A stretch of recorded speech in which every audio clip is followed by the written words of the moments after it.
ህወሓት የደበቃቸውን አዳዲስ መሳሪያዎችን ቆፍሮ አወጣ። በቅርቡ መድፎችን፣ ሮኬቶችን ከደበቀበት ቆፍሮ ያወጣው ህወሓት ተጨማሪ ታንኮችና ከባድ መሳሪያዎችን ወደ ግንባር ማንቀሳቀሱ ተሰምቷል። በረከት ገበሬዋ ታሰረች። ገበሬዋ በሚል ቅጽል ስሟ የሚታወቀው በረከት ወርቁ በፖሊስ ቁጥጥር ስር መሆኗ ተሰምቷል።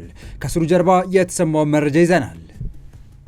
ሙሉ ትኩረቱን ጦርነት ላይ አድርጎ እየሰራ የሚገኘው ህወሓት በሁለት ዓመቱ ጦርነት ላይ በኮንትሮባንድ አስገብቶ ሲጠቀምባቸው የነበሩና ከጦርነቱ ማቆም በኋላ በሚስጥር የደበቃቸውን ተጨማሪ ታንኮችና ከባባድ መሳሪያዎችን ቆፍሮ አወጣ። በቅርቡ መድፎችን፣ ሮኬቶችን ከደበቀበት ቆፍሮ ያወጣው ህወሓት ተጨማሪ ታንኮችና ከባድ መሳሪያዎችን ወደ ግንባር ማንቀሳቀሱ ተሰምቷል። በሌላ በኩል ደግሞ በረከት ገበሬዋ መታሰሯ ተሰምቷል። ገበሬዋ በሚለው ቅጽል ስሟ የምታወቀው በረከት ወርቁ በፖሊስ ቁጥጥር ስር መሆኗ ተሰምቷል። ከሱር ጀርባ የተሰማውን መረጃ ይዘናል። ሰላም ውድ የሁሉ ዴይሊ ቤተሰቦች እንደምን አላችሁ? ቻናሉን ሰብስክራይብ፣ ላይክ፣ ሼር ያደረጋችሁ እስከ መረጃዎቻችን ፍጻሜ አብራችሁን ቆዩ። ከቅርብ ጊዜ ወዲህ በበርካቶች ዘንድ አወዛጋቢ እንደሆነች የሚነገርላት በቅጽል ስሟ በረከት ገበሬዋ በህጋዊ የመታወቂያ ስሟ ደግሞ በረከት ወርቁ በፖሊስ ቁጥጥር ስር መዋላ የተመለከተ መረጃዎች እየወጡ ነው። ከበርካታ ዓመታት የስደት ቆይታ በኋላ ወደ ሀገሯ ተመልሳ በግብርናው ዘርፍ ላይ ተሰማርታ እየሰራች የምትገኘው በረከት ገበሬዋ ከፍተኛ አድናቆት የሚቸራት እንስት ስትሆን በተመሳሳይ ትችቶችን የሚሰነዝሩባትም አይጠፉም። በሀገራችን ያለው ግብርና ለማዘመን የራሷን አሻራ ማሳረፍና የኢትዮጵያን ህዝብ ከማሳዋ ትሩፋት በአነስተኛና ተመጣጣኝ ዋጋ ተቋዳሽ ማድረግ ዋነኛ ዓላማዋ መሆኑን የምትናገረው በረከት በአሁኑ ሰዓት በአዲስ አበባ ከተማ በቁጥጥር ስር ውላ ምርመራ እየተካሄደባት መሆኑን የገለጹት ምንጮች ስለ እስራቱ ምክንያት ግን በቂ መረጃ እንደሌላቸው አክለዋል። በረከት ወርቁ ወላይታ ውስጥ በ600 ሄክታር መሬት ላይ አትክልትና ፍራፍሬ ታመርታለች። ራሷን ታታሪዋ ገበሬ በረከት ገበሬ እያለች በመጥራት ትታወቃለች። ግብርና እጅግ የተከበረ ሙያ እንደሆነ የምትገልጽበት መንገድ ነው። ኢትዮጵያ መታ እርሻ ከመጀመሯ በፊት ነዋሪነቷን አየርላንድ ደብሊን ነበር። የሶስት ልጆች እናት የሆነችው በረከት ተወልዳ ያደገችው ሐዋሳ ነው። የመጀመሪያና ሁለተኛ ደረጃ ትምህርቷን እዚያው ሐዋሳ ያጠናቀቀች ቢሆንም ከዚያ ለስራ ወደ ደቡብ ሱዳን በማቅናት ደቡብ ሱዳን መከላከያ ውስጥ ሰርታለች። በአገሪቱ ምክር ቤት መዝገብ ቤትም ማገልገሏን ስለ እሷ የተጻፉ ጽሑፎች ያስረዳሉ። ከደቡብ ሱዳን ደግሞ ወደ ኡጋንዳ ሄደች። በኡጋንዳ ካቬንዲሽ ዩኒቨርሲቲ ሕግ እየተማረች በኡጋንዳና ደቡብ ሱዳን መካከል ለ7 ዓመታት እየተመላለሰች መስራት ቀጠለች። አየርላንዳዊ ባለቤቷን የተዋወቀችውም እዚያው ደቡብ ሱዳን እያለች መሆኑን የምትናገረው በረከት ከዚያም ወደ አየርላንድ በመጓዝ ቋሚ ኖሯንም በመዲናዋ ደብሊን እንዳደረገች በተለያዩ አጋጣሚዎች ስትናገር የሚሰማ ሲሆን ከ10 ዓመታት የስደት ህይወት በኋላ በግብርናው ዘርፍ ለመስራት ወደ ኢትዮጵያ ስትመለስም ለስራው መነሻ የሚሆነውን 1 ሚሊዮን ዩሮ በመያዝ መሆኑን መናገሯ ይታወቃል። በቀጣይ መረጃ ህወሓት የደበቃቸውን አዳዲስ መሳሪያዎችን ቆፍሮ አወጣ። በቅርቡ መድፎችን፣ ሮኬቶችን ከደበቀበት ቆፍሮ ያወጣው ህወሓት ተጨማሪ ታንኮችና ከባድ መሳሪያዎችን ወደ ግንባር ማንቀሳቀሱ ተሰምቷል። በድሮን ጥቃቱ የተደናገጠው ህወሓት በፌዴራል መንግስቱና በህወሓት መካከል ከተደረገው ጦርነት በኋላ ደብቋቸው ለነበሩት መሳሪያዎች ፊቱን አዙሯል። በየአቅጣጫው ትንኮሳ እየፈጸመ የሚገኘው ቡድኑ መሳሪያዎችን ከደበቀበት አውጥቶ አፈግፍጎ ወደ ነበረበት አፋር ክልልና ወደ ራያ ሊያስጠጋ እንደሆነም ነው ማወቅ የተቻለው። ህወሓት የደበቃቸውን ሌሎች አዳዲስ መሳሪያዎችን አንቀሳቀሰ። ከዚህ ቀደም አየር መቃወሚያዎችንና መድፎችን በኤክስካቫተር በመቆፈር መድፎችንና አየር መቃወሚያዎችን አውጥቶ እያንቀሳቀሰ መሆኑን የሚያመለክቱ መረጃዎች የወጡበት ሁኔታ ያለ መኖሩ የሚታወስ ሲሆን አሁን ደግሞ ታንኮችን አክሎበታል። ህወሓት አሁንም የተቀበሩ ከባድ መሳሪያዎችን እያወጣ መሆኑን የሚያመለክቱ ተንቀሳቃሽ ምስሎች ይፋ እየሆኑ ይገኛሉ።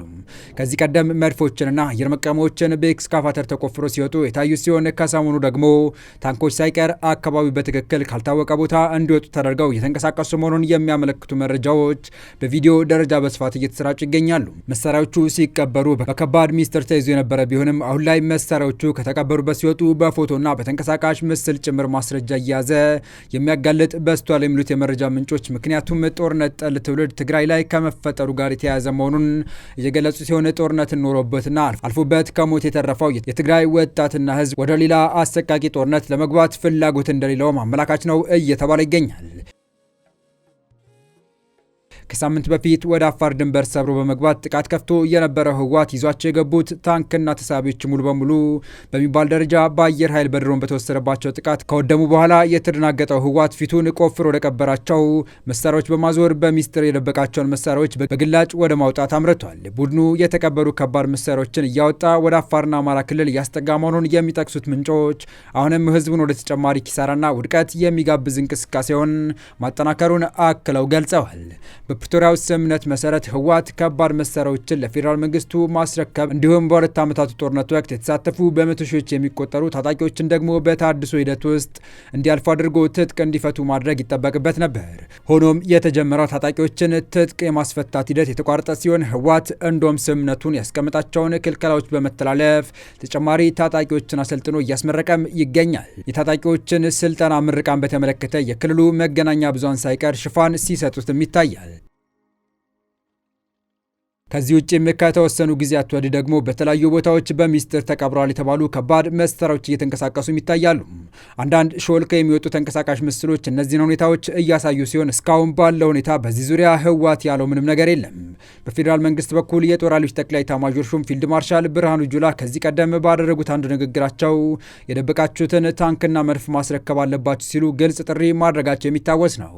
በአንድ የእዝ ምስረታ ክብረ በዓል ላይ ተገኝተው ጥሪውን ያስተላለፉት ፊልድ ማርሻሉ በዛው ንግግራቸው ላይ ኢትዮጵያ ውስጥ ታንክና መድፍ የታጠቀ ክልል የለም፣ ትግራይም ፌዴሬሽኑ አካል እንደመሆኑ ትግራይ መድፍንና ታንክን መታጠቅ አይገባውም፣ እነዚህን መሳሪያዎች ታጥቆ መንቀሳቀስ የሚችለው ራሱን ችሎ የተገነጠለ ቀን ነው ያሉ ሲሆን አከል በማድረግም ለመገንጠል ደግሞ ጉልበት አያስፈልግም፣ ግልጽ አሰራርና ህገ መንግስት አለ፣ በዚያ መሰረት ሂዱ ሲሉ የተናገሩ መሆኑም የሚታወስ ነው። የፕሪቶሪያው ስምምነት ከተፈረመ በኋላ ህወሓት ያስረከባቸው መሳሪያዎች እነዚህ ብቻ አይደሉም በማለት ንግግራቸው ቀጠል የሚያደርጉት ፊልድ ማርሻሉ በወቅቱ ንግግራቸውን አክለውም ታንክ፣ መድፍን፣ አየር መቃወሚያን አስረክቡ፣ ባለፈው ያስረከባችሁት አለ፣ ይህኛውን ግን ደብቃችሁ አቆይታችኋል፣ በአሁኑ ሰዓት ደግሞ ብቅ እያደረጋችሁ ነው፣ አሁንም በፕሪቶሪያው ስምምነት መሰረት አስረክቡ ማለት ህወሓት የቀበራቸው መሳሪያዎች አሉ አውጥቶ ቢሰጥ እንደሚሻሉ አስጠንቅቀውም ነበር። ህወሓት የመንግስትን ጥሪ ጆሮ ዳባ ብሎ መሳሪያዎችን ላለመመለስ የተለያዩ ጥረቶችን ከማድረግ ባለፈ ካስረከብኳቸው የጦር መሳሪያዎች ውጭ የታጠቅኩት የለም በማለት ጭምር የህፃን ክህደቱን ሲፈጽም እንደነበር ሲነገር ሰነባብቷል። ታዲያ መንግስት በፍጹም ትዕግስትና ከህወሓት ጋር ዳግም ወደ ጦርነት ገብቶ በትግራይ ህዝብ ላይ ዳግም የከፋ ችግር እንዳይደርስ በሚል ህወሓትን የጦር መሳሪያዎችን እንዲያስረክብ በተደጋጋሚ እየጠየቀ እንደሆነ ሲገለጽ ቆይቷል። ኢታማዦር ሹም ፊልድ ማርሻል ብርሃኑም አስፈላጊ ሆኖ ካገኘነው በየትኛውም ሰዓት የህወሓት መሳሪያ ላይ እርምጃ ልንወስድ እንችላለን በማለት ሲናገሩ እንደነበረ የቅርብ ጊዜ ትውስታችን ነው። አሁን ህወሓት መሳሪያዎችን የተደበቀ የታየ ሲሆን ምናልባትም ከሰሞኑ በትግራይ ክልል የሚደረገውን የድሮን አሰሳ ተከትሎ የኢታማዦር ሹም ዛቻ ተፈጻሚ ሊሆን እንደተቃረበ አመላካች ተደርጎ ተወስዷል።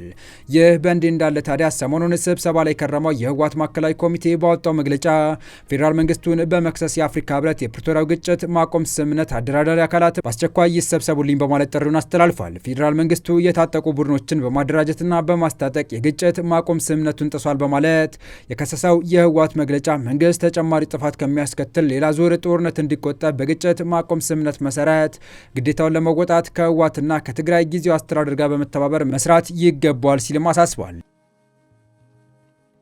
የተወደዳችሁ የቻናላችን ቤተሰቦች ለአሁኑ ለእናንተ ይመጥናሉ ብታደምጧቸው ታተርፉባቸዋላችሁ ብለን የመረጥንላችሁ ዕለታዊ መረጃዎቻችን እስካሁን ያደመጣችኋቸው ነበሩ።